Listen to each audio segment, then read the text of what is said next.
Nai-stress o pagod na pagod ka na ba? Gusto ko lang ipaalala sa'yo na kahit gaano ka ka-stress ngayon, wag na wag kang sumuko sa mga pangarap mo.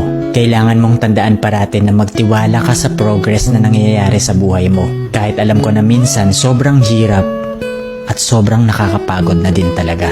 Magtiwala ka sa kakayahan mo. Ang dami mo nang nalagpasan na mga malalaking problema dati. Ngayon ka pa ba susuko? Patuloy ka lang na lumaban. Yung pakiramdam mo ngayon na nahuhuli ka na sa buhay, siguro dahil nakikita mo yung mga kakilala mo o yung mga kaibigan mo pakonti-konti may na-achieve na sila. Parati mong tandaan na lahat tayo ay may kanya-kanyang timeline sa buhay. Hindi ka nahuhuli at hindi ka rin naman nauuna.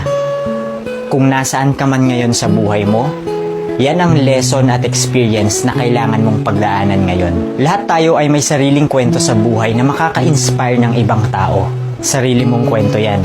Kaya make sure na sulitin mo ang bawat moment at gawin mong fulfilling ang kwento mo kahit anong mangyari.